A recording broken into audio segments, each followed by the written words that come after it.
Namaskar aap sabhi ko and good evening ladies and gentlemen. On behalf of our Director General Dr. B.R. Manisa, we welcome all the distinguished audience to our second lecture, public lecture of 2023. This public lecture is part of our regular programs that we offer at the National Museum.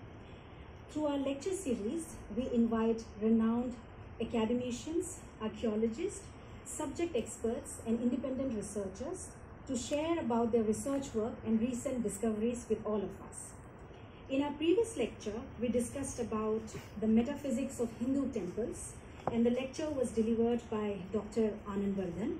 Today's lecture, entitled Traversing Literary Landscapes, Persian Manuscripts from Iran and Central Asia in Indian Collections, will be delivered by Dr. S. Naqi Abbas, who is also known amongst his peers as Dr. Kaify. So I might be referring to him as Dr. Kaify throughout this session today.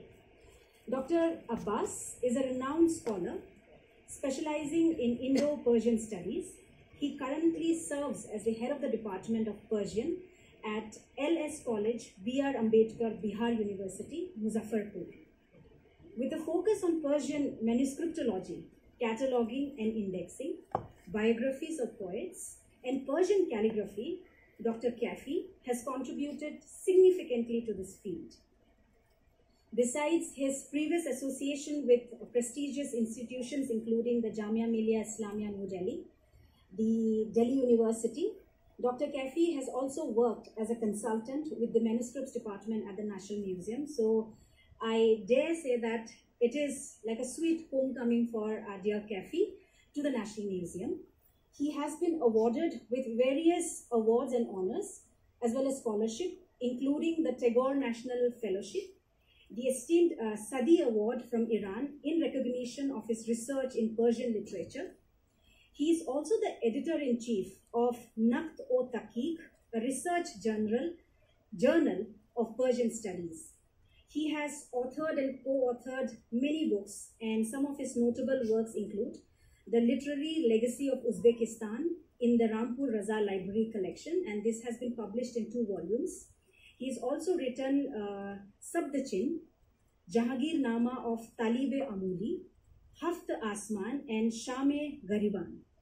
It is lovely to have you back here as a speaker for today, Dr. Kaify. And without further ado, I would request and invite our Director General, sir, to please address the audience and also welcome our speaker with the floral bouquet. Sir.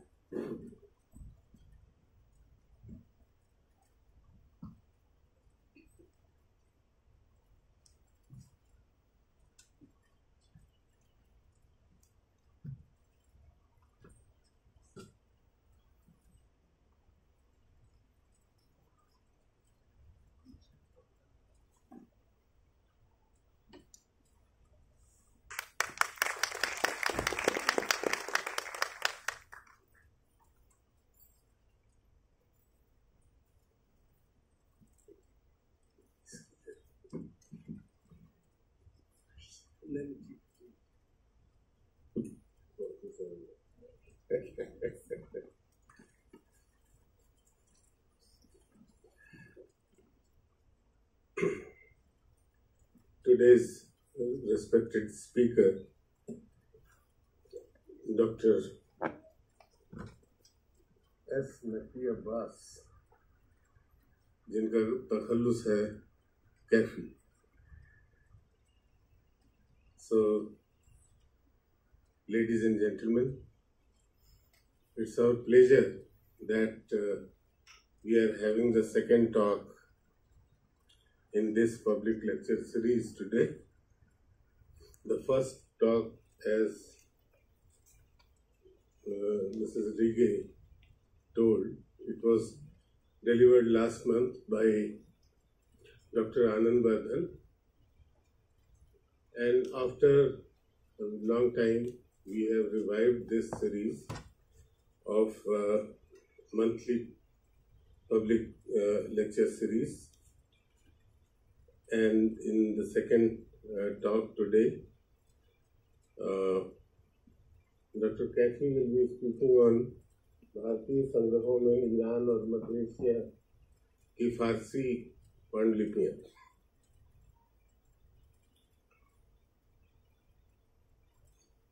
Dr. Naqi Abbas has been associated with a National Museum for some time, and he had worked as consultant in the Department of Manuscripts, and he has successfully worked on cataloging of manuscripts like Shahnama, Nizami, Khayyam, and other works. Today's lecture will definitely give us a glimpse of National Museum's rich collection of manuscripts as well as from other sources which Dr. Kaify will be utilizing. And you can reach out to National Museum with suggestions on themes that you would want us to cover through our public lecture series. We would definitely welcome suggestions in this regard. And I would invite you to visit our ongoing exhibition, which celebrates women in Indian art. Please do visit the exhibition to witness and appreciate rich manuscripts on display, including Leelavati, Laila Majnu, Bayaz, Persian Ramayana, Jain Kalpsutra, Durga Saptashati, Farman, and other rare works of excellence from our reserve collection. I would not take much time because all of you must be waiting to listen to Dr. Kaify, and I wish you have a wonderful evening today and a very good weekend. Thank you very much.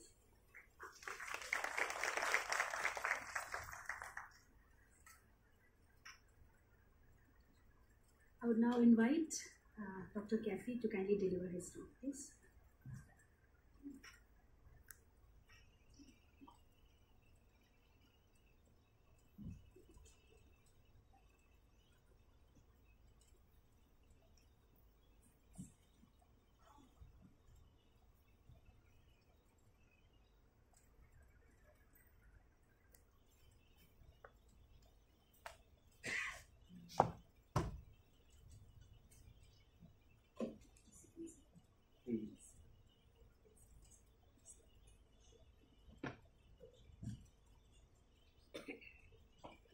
Director General, National Museum, and my dear friends, thank you very much for this wonderful opportunity. And it really feels very good to come to the National Museum after such a long gap. I'm thankful to you, sir. And now the topic, today's topic. You see, India over the last 8 centuries have been the center of Persian literature. People, poets, artisans, writers, scholars, theologians from all over the Persianate world came to India. They flourished here, and an enormous corpus of literature have been produced, which are preserved in various libraries, museums, and archives. Today, we will try to explore some of these works specifically produced by the Iranians and the Central Asians. So, I have divided this whole lecture into 2 parts. For the first part, I will be lecturing a bit. And in the next part, I will show you some manuscripts. With your permission, sir. Manuscripts stand as a testament to our rich cultural heritage, offering insights into history, knowledge, and artistic expression of their times. Among these, the significance of Arabic script manuscripts. When we say Arabic script manuscripts, it includes Persian, Turkish, Urdu, and Arabic itself. Even Sindhi, Kashmiri, all these languages are also written in this script. And India proudly stands as a global center for these invaluable treasures. As of 2010, it was estimated that India housed a staggering 100,000 manuscripts in Arabic script. 100,000 manuscripts. And this amount is in addition to what is uncatalogued in private and public collections. So 100,000 manuscripts, this is the statistics that has been generated on the basis of the catalogs that have been published. This actually arises the need for cataloging these manuscripts afresh with a new approach with the contemporary standards. Anyways, with the establishment of the Delhi Sultanate in 1206, Persian emerged as the administrative language of the rulers of Delhi. However, beyond the realms of governance, the imperative to comprehend Indian culture, society, and its people became a necessity for smooth administration. To meet this necessity, the translation of Indian literature, encompassing both religious and scientific works, became a necessity. The early Delhi sultans, driven by a genuine curiosity to fathom the Indian ethos, embarked on commissioning of translations of Indic literature. These translations, spanning religious scriptures to scientific treatises and lexicons to philosophical works, would serve as windows to the multifaceted Indian mindset. Illustrating the proactive pursuits of cross-cultural knowledge exchange, the era of Firoz Shah Tughlaq stands as a testament. Under his patronage, a vibrant translation movement blossomed, bringing the realms of Sanskrit knowledge into the folds of Persian translation. For instance, during this Firoz Shah Tughlaq's period, a scholar named Izzuddin Khalid Khani, he translated a Sanskrit manuscript on astronomy from Sanskrit into Persian, and it was named Dalail-e Firoz Shahi. In the same manner, Shams Siraj Afif translated the Brihat Samhita of Brahmir. Another treatise on music named Sangeet Darpan was translated during this period. Remarkably, Firoz Shah Tughlaq himself embarked on identifying and selecting numerous Sanskrit works for translation, underscoring his commitment to fostering a vibrant intellectual exchange across linguistic frontiers. Similarly, during Sikandar Lodhi's reign, Mian Bhua Khan, a courtier of Sikandar Lodhi, translated the Sanskrit medical textbook Mahavadyak into Persian as Tibbe Sikandari or Tibbe Sikandar Shahi. These are the examples that you will be seeing in these manuscripts also. However, the pinnacle of Persian translations of Sanskrit texts reached during the Mughal era, most notably under the Akbar. Professor Sharif Hussain Qasmi's descriptive catalogue of Persian translations of Indian works enumerates an astonishing numbers of 2,517 Persian translations of Sanskrit originals. All these translations are preserved in libraries and museums as manuscripts, and we need to catalog them. We need to catalog them in line with their contemporary standards. But again, going into the translation thing needs a separate lecture. So let's come back to the topic. So with the establishment of the Delhi Sultanate, not only did a new chapter in Indian medieval history begin, but it also inaugurated an era of vibrant cultural and intellectual exchanges facilitated by translations.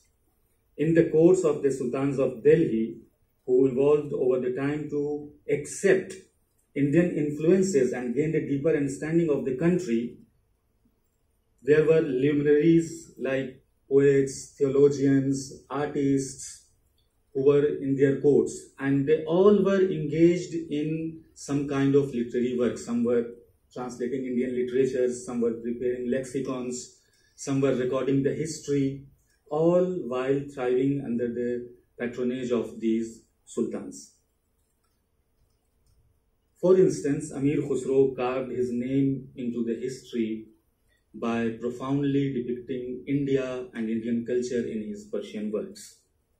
It is worth mentioning that this exploration of India extended beyond poets and artists. Sufis and mystics from Iran and Central Asia also ventured this country. Their interaction with Indians fostered a distinctive cultural union, fostering a harmonious society, a true Ganga Jamni Tehzeeb. The zenith of migrations occurred during the Mughal era, marked by a significant influx of poets and writers coming to India from Iran and Central Asia. Nonetheless, the migrations from the Persianate world to India were prompted by many reasons.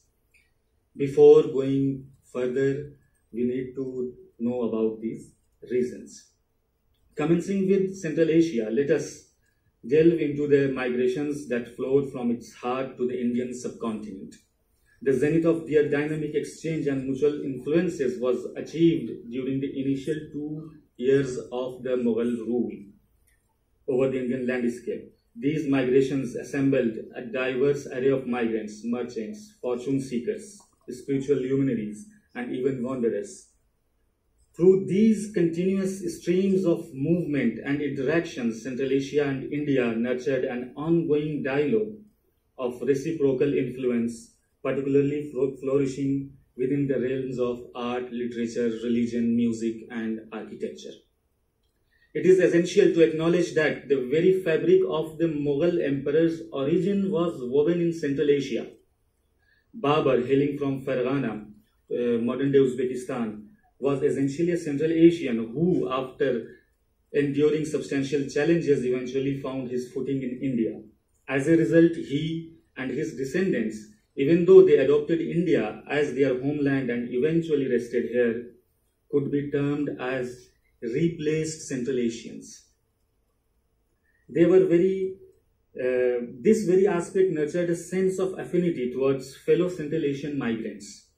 This unique heritage compelled them to extend their attention to fellow Central Asians arriving in India, welcoming them into various capacities within their services, especially regarding the Sufis.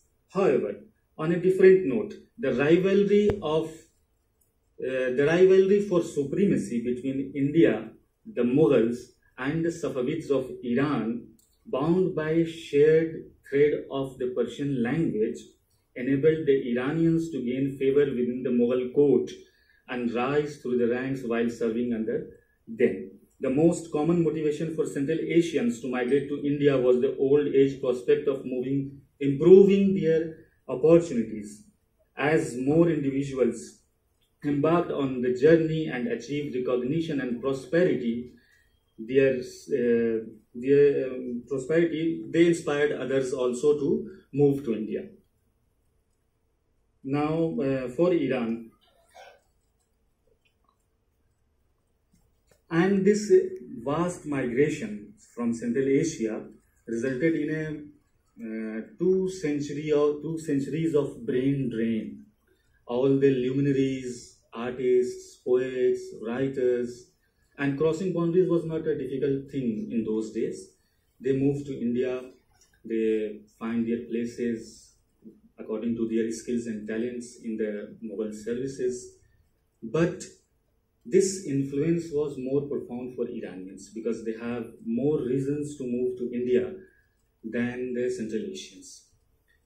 The very basic motivation for them was the disregard of the Safavid rulers for art and literature.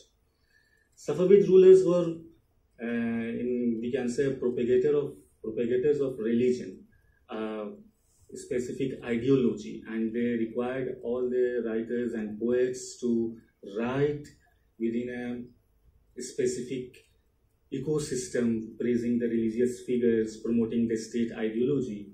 And this very pressure was actually a key inspiration or motivation or reason for the free spirit of writers and poets to migrate to India, where the Mughals were with open arms, welcoming these people, welcoming these writers, scholars, and giving them positions and titles such as Malikush Shoara, the poet laureate, Katibul Mulk, the royal calligrapher, Tabibul Mulk, the royal physician,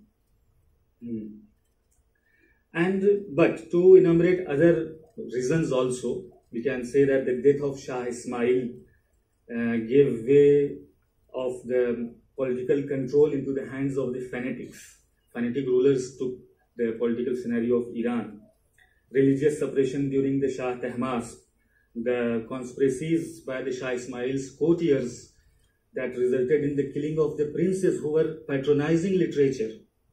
And this very reason created a very profound unrest among the literary community. Frequent encroachments of the Uzbeks and Ottomans was another reason for the people to see that Iran is not a place of peace for them, and they migrated to India. However, Indian rulers were also inviting scholars and writers from Central Asia. All the renowned Persian writers during those days were invited by these rulers to India, and they come to their court.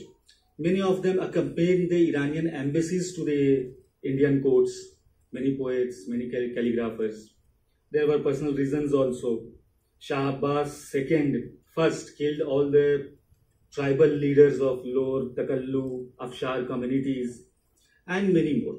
So all these reasons contributed in the migration of the Persian poets and writers who came to India and find peace and fame and position in the Mughal courts. In this regard, two sources need to be introduced here. One is Sham-e-Ghariba. Sham-e-Ghariba is a biographical anthology of poets, of 445 poets who migrated to India from Persian-speaking regions. And it was authored by Lakshmi Narayan Shafiq Aurangabadi in 1782. Another work in this regard is the Karwan-e-Hind. Karwan-e-Hind is a 2-volume tazkira, again a biographical anthology by Ahmad Gulchine Ma'ani, an Iranian scholar and Indologist. This Karwan-e-Hind introduces 775 poets who came to India, and this estimation of 775 poets is based upon the manuscripts that are preserved in the libraries. The anthologies of these poets were discovered by Ahmad Gulchine Ma'ani, and he made a selection from these works in his Karwan-e-Hind. Well, now I won't take much time. I don't want to speak too much. I know that lecturing might be boring, so let's move to the manuscripts. So, I have classified all these manuscripts subject-wise and in alphabetical order. So, we will find different kind of manuscripts with various subjects. For example, this is Alchemy and Talisman. This is Zakhire Iskandar Shahi, or the Alexandrian Secrets. Zakhire Iskandar Shahi is one of the, most celebrated manuscripts on this topic, and many manuscripts of this work is found in Indian libraries. This folio that you are seeing is from the Rampur Raza Library collection, and it is a jackal that is described as a talisman to treat toothache. Another manuscript is Asrar-e-Qasimi. Asrar-e-Qasimi is by Wais Hussain Kashfi, a theologist and scholar of the Timurid era, and this is also a Rampur manuscript with diagrams you can see and the verses written there. Astronomy. This manuscript is very fascinating because it was prepared when the observatory of Ulugh Beg in Samarkand was built. I don't know, sir, you have been to Uzbekistan, you have seen this observatory of Ulugh Beg. This manuscript bears the map, charts and the star catalogues that were used in that observatory, and it was even authored before the Ulugh Beg's Zij. And the only manuscript of this work is in India. No other catalogue gives any information about this manuscript.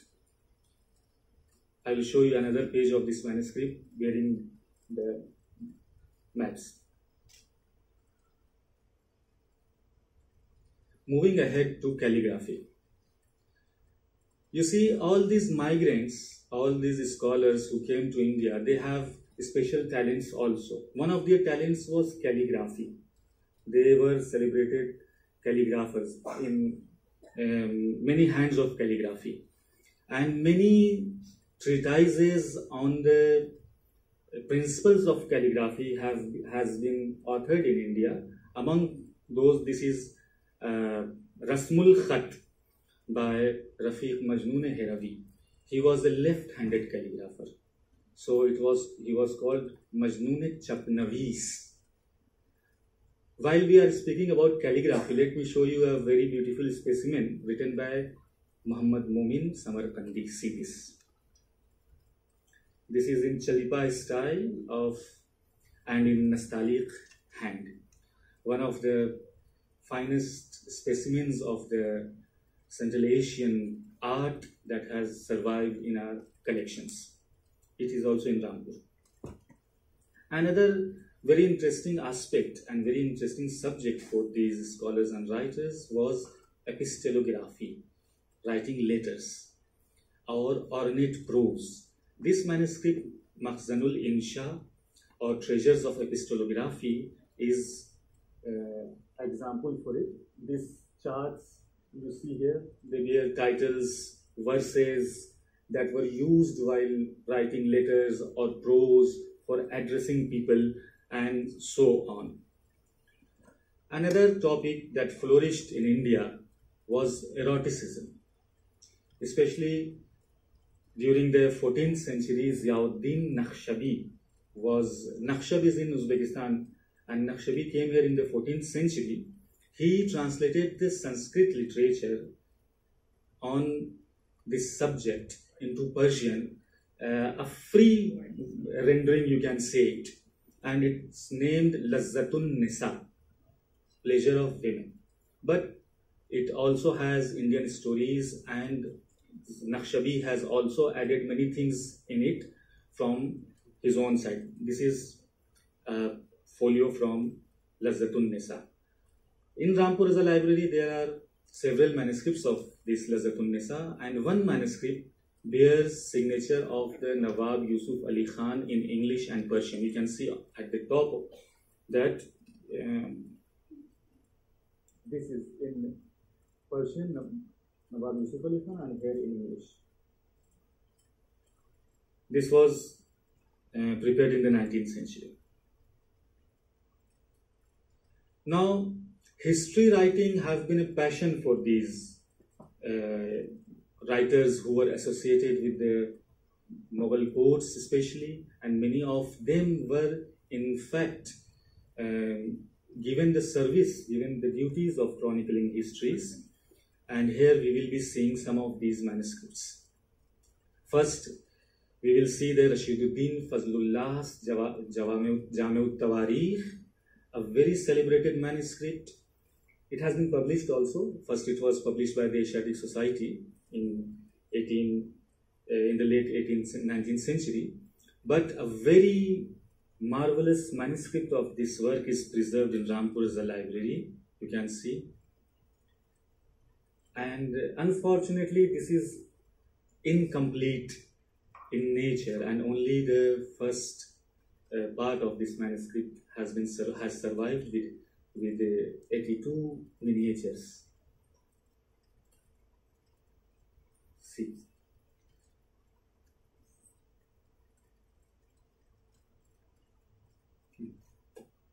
Another folio from this manuscript. Monge Khan is enthroned, and the other scene is the death of the Monge Khan.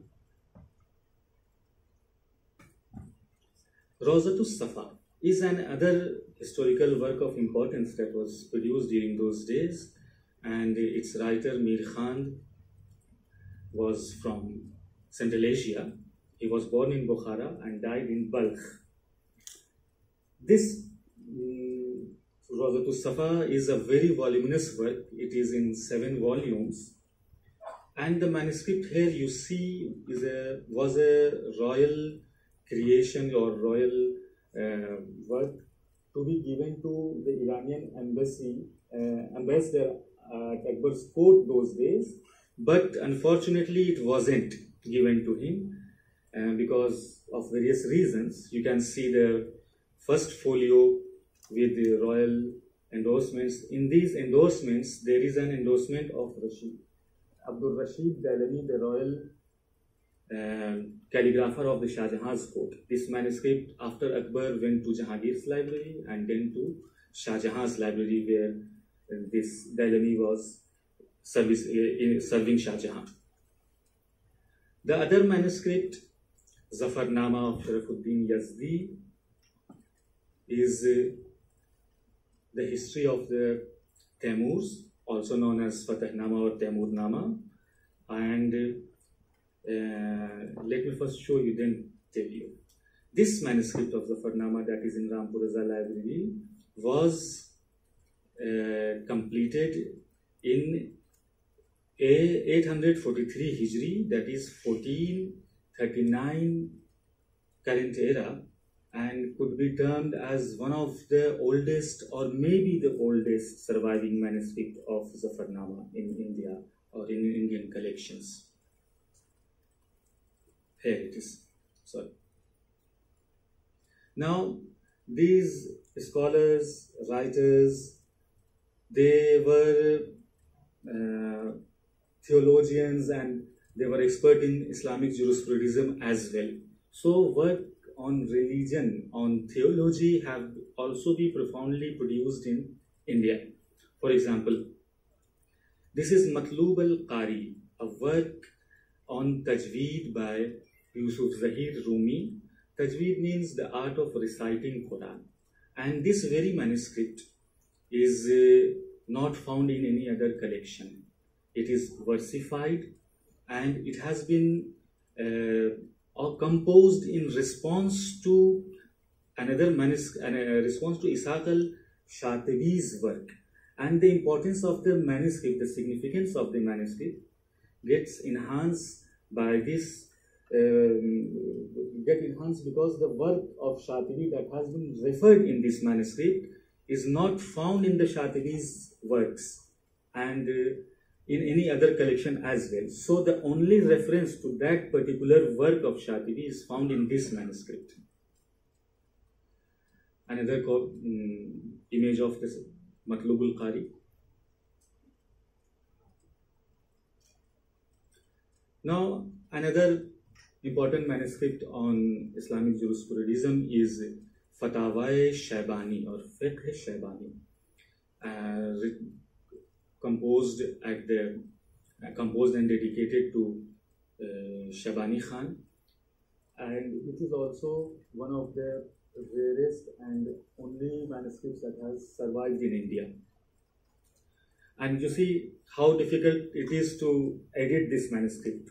Copying is itself a task. Nowadays we are facing this problem. The scholars of Persian who were working on manuscripts are no more. The new generation is learning Persian but not manuscriptology, and in the coming days we will be going to face this problem very gravely. So we need to find a remedy to this problem also. We should actually offer Persian students or those who are working on manuscriptology to learn Persian, and the Persian students to be trained in editing and cataloging of manuscripts. Lexicons.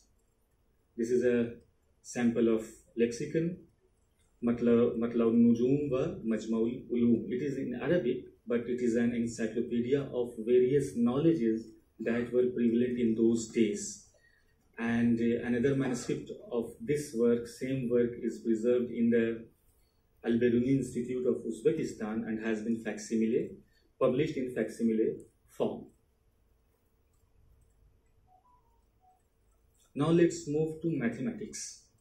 You are seeing the span of subjects, how the range of subjects. Now we are going to mathematics. This very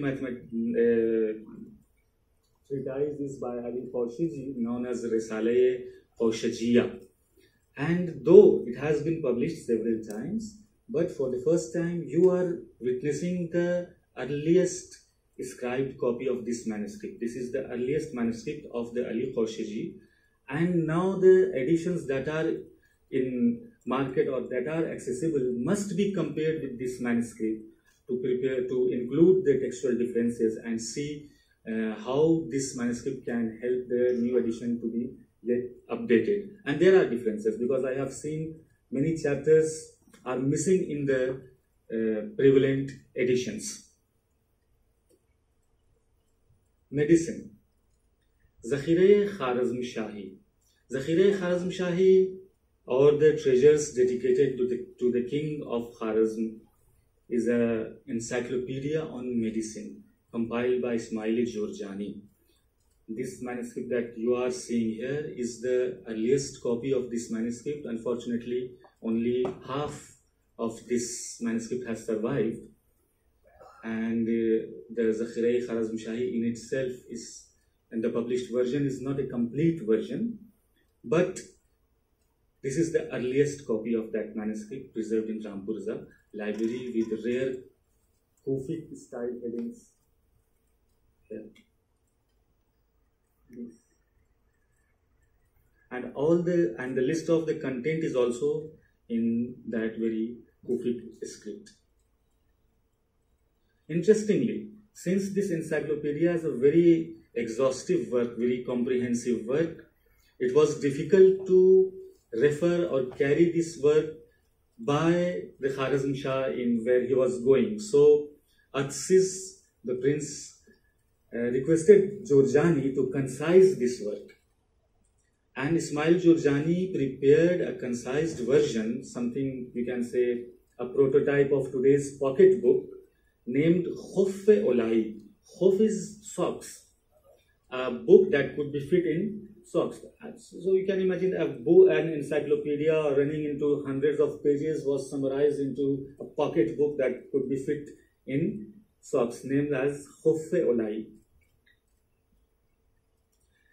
This is also from Zakhire Kharazm Shahi, the version that was prepared by the Nawabs of Rampur. Now we are moving to poetry, the favorite subject of these Persian-speaking migrant scholars, writers, starting from the Babur's Diwan, Diwan-e-Babur. This is the Turkish Diwan of Babur, and it is preserved in Rampurza library. Interestingly, see this folio. On the very first folio, there is an endorsement in the handwriting of Bayram Khan. This is by Bayram Khan. Yeah. Attesting that this, before that, let me show you one more folios. We will come back here. In the end, these portion that you are seeing, this is a Rubai quatrain written in Babur's handwriting, and this signature here, Harrarahu Babur, Dushamba, 15 Rabiul Akhir, 1935. This portion is written in Babur's own handwriting, and to prove this, to attest this, Bayram Khan on the very first folio of the Diwan is saying yes, it is written by Babur himself. And at the last folio, this is the attestation of Shah Jahan, attesting the fact that these lines are written by Babur. It says,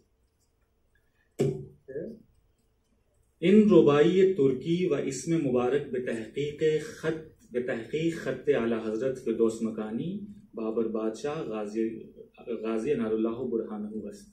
And these lines are written by Babur. Another Diwan, this is Diwan-e-Kamran Mirza, Babur's son. Kamran Mirza also wrote in Turkish and Persian, and this very version of the Diwan contains both the poetry, Persian and Turkish. And on the margins, you see here, this margin, This portion does not belongs to Kamran Mirza, and these couplets that are written on the margin of the manuscript throughout is by Abdul Aziz Khan Azizi. This manuscript has been published. Diwane Sozani, another poet from Central Asia.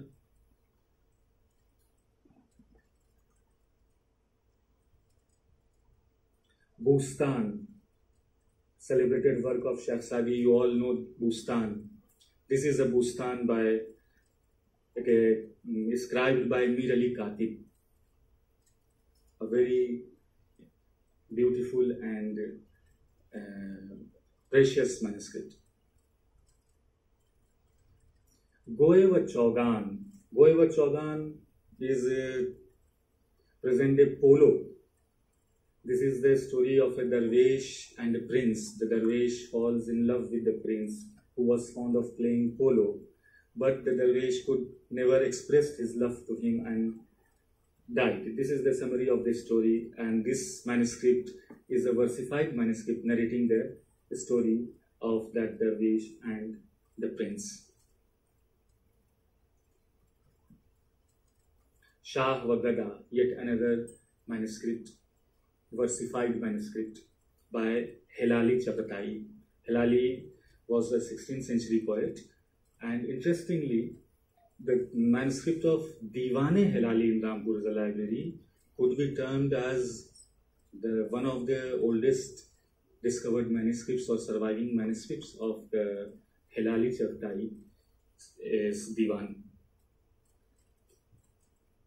Yusuf wa Zulaikha, celebrated story of Yusuf and Zulaikha by Jami in his Haftaran.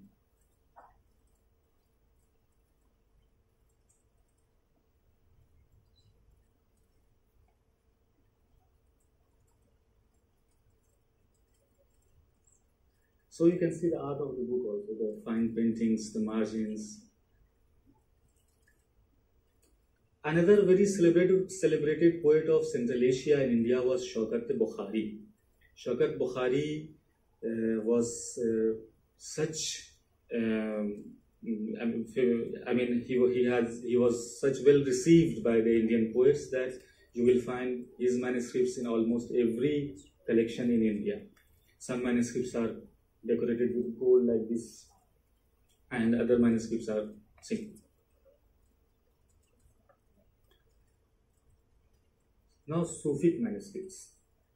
Risale Khaja Abdullah Ansari is a very concise treatise on moralisms, and it has been copied by celebrated calligraphers of their times. I am going to show you two versions of this Risala, one scribed by Mir Ali and one by Sultan Ali Mashhadi.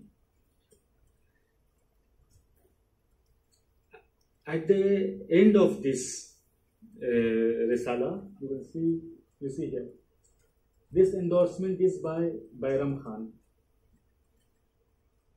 This is by Shah Jahan. And this is by Jahangir, with seals of Jahangir and Aurangzeb. And other endorsements are also there, but these three endorsements or provenances are most important on this manuscript.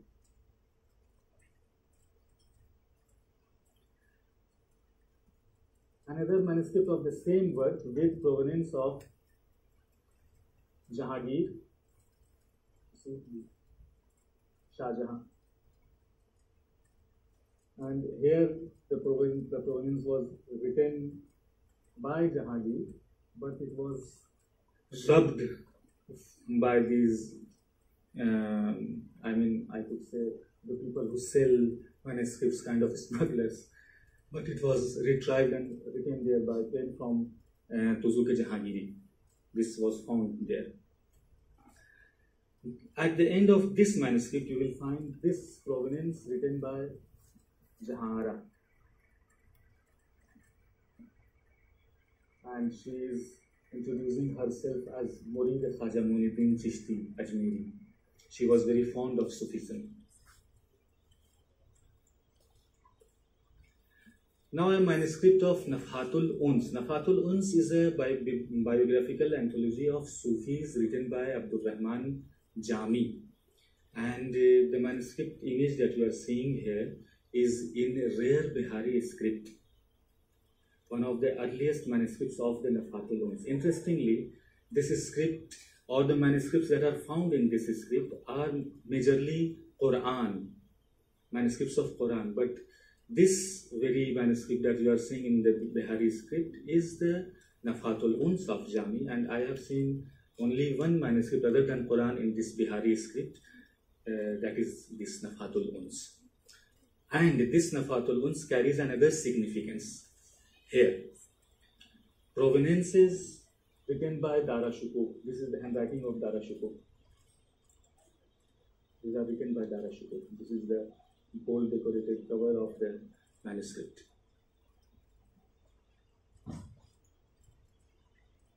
Now, moving ahead to another sophistic manuscript, that is Majalisul Ushaq, that is wrongly attributed to Sultan Hussain Baiqara, but the original writer is Kamaluddin Hussain Gazargahi, and this manuscript that you are seeing here is a scene of people in summer. It was purchased by Abdul Rahim Khan Khana, later it entered into Abbas library and traveled to Shah Jahan.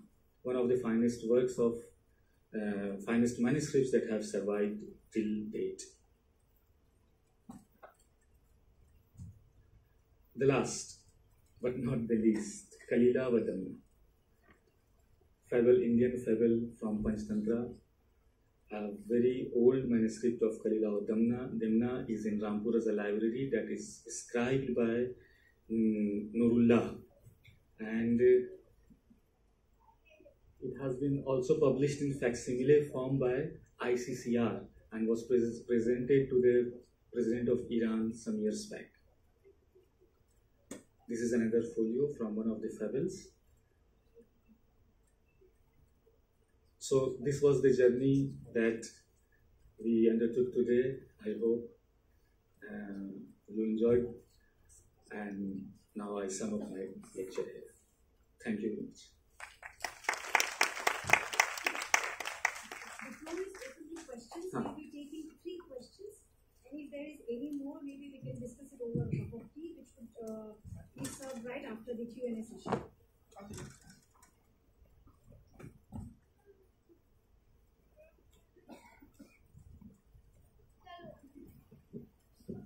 So thank you very much for such a lovely presentation and your deep passion and Persian literature and arts.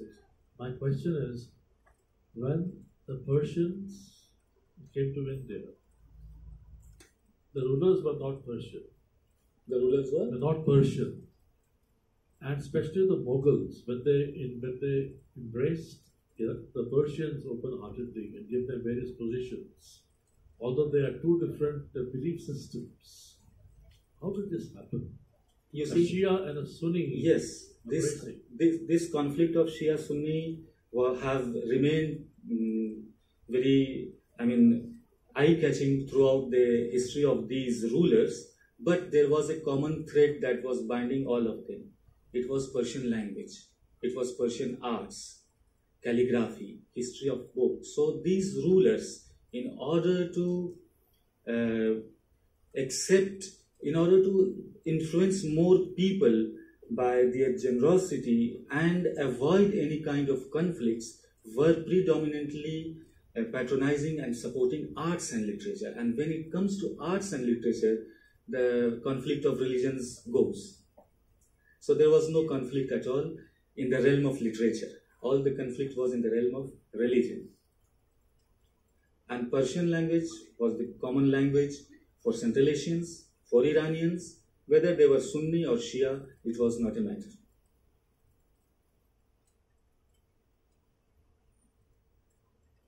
Any other question?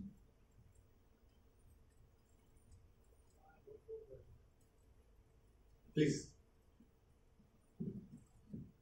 The major tenets of Persian miniatures. How do we understand that? You see, Persian history of art in Persian is very deep, and it has centuries of these manuscript productions to go on. And I'm not an art historian, so I can't tell you about art history.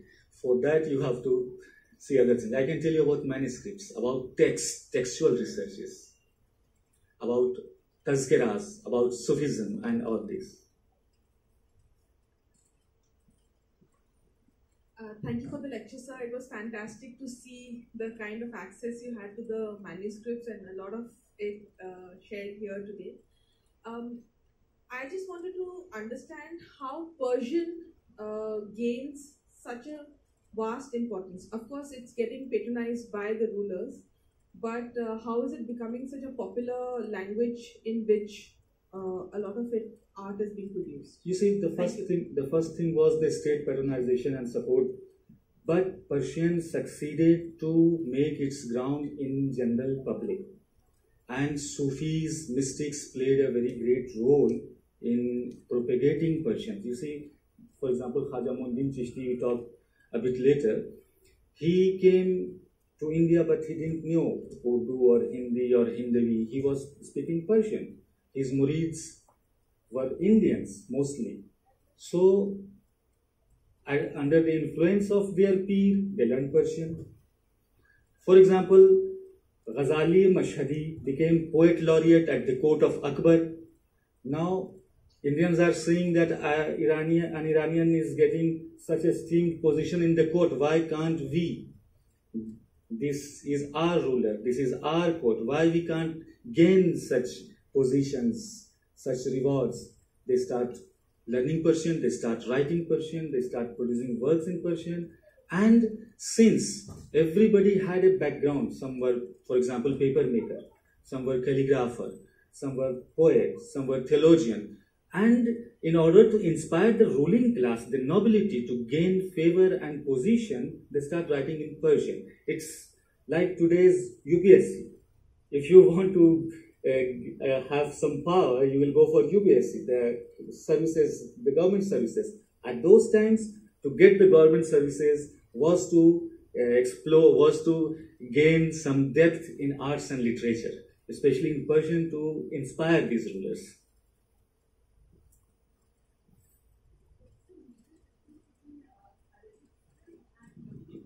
The major script lies in alphabets only. Some alphabets are absent in Arabic, and they are in Persian. For example, Pe. Pa is not in Arabic, it is in Persian. Cha is not in Arabic, it is in Persian. Ga is not in Arabic, it is in Persian. And a sound Ja is not in Arabic, is absent in Arabic, but it is in Persian. These 4 letters are the difference. Rest the script is same. That means your name written in Arabic will be read by all those who know that script.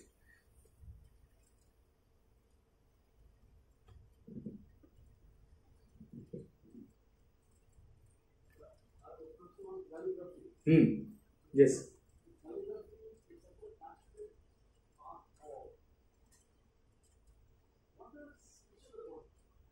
You see, calligraphy is can be categorized in the form of as a visual art, and especially Nastaliq script of Persian that I showed you earlier. You see these are all written in Nastaliq style. Okay, calligraphy. Today we have graphics to make things impressive, to make books look good. At those times, this was the graphic art. And to make a piece of literature look good, impressive, it was to be ornated by good calligraphy. And that's why good calligraphers were highly paid calligraphers. Let me quote an example here of Abdul Rashid Dailami. Abdul Rashid Dailami was the court calligrapher of Shah Jahan. At those times, 20 rupees was enough for annual expenditure of a well-off family. But the calligraphy specimens of Dailami were sold for 200 rupees. And when a faqir used to come to Dailami's house, Dailami never gave him, used to give money or anything else. He used to took a paper, write alif or bay and sign under that paper. That faqir used to sell this in the market and have 200 rupees. That was the reception of the society. That was a society that was regarding arts and literature to that height. So you can just compare it to today's graphics and the importance of graphics that we are giving today for our published works. It was given in those days to calligraphy. I believe Naqi was more popular in the time of before Akbar. Yes, you see. So why Nastaliq became popular after that? Nastaliq became popular for the reason because after Akbar, or from the time of Akbar, the amount of migration from Iran increased and the Central Asians took a backseat. Since Iranians were the inventors of the Nastaliq script, and Nastaliq script was easier to write, and they could write with a more speed, so it became more prevalent in the society in that era, especially with Shikasta, because Shikasta had the specification, the feature of getting written on paper in more speed. So Shikasta and Nastaliq found their importance in this period because of Iranians. Central Asians used to write in Naqi. Mostly all the manuscripts from there are in Naqi before the 16th century, in 15th century, 16th century. Later Nastaliq took the ground, took the center stage.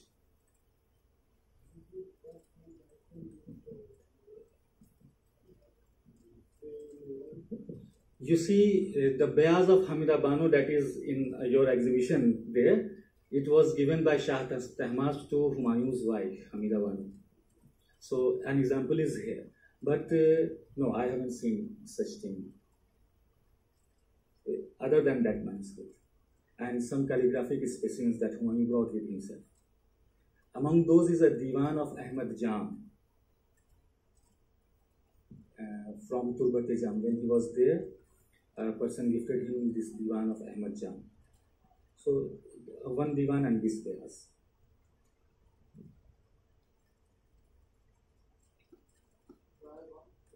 Please. Yeah, so I think we have to wind up now. It's tight on the agenda. So let's discuss it over a cup of tea.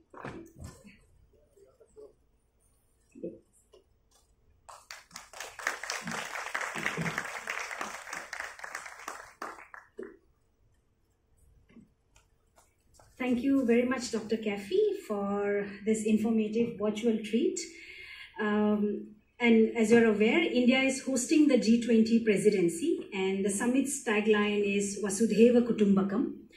And I think it won't be wrong to admit that, Dr. Kaify, your lecture today has acted as a catalyst in bringing the world's literary resources together today under one roof through this virtual manuscripts and the folios narrating stories from India and the world. So thank you very much for this lovely presentation.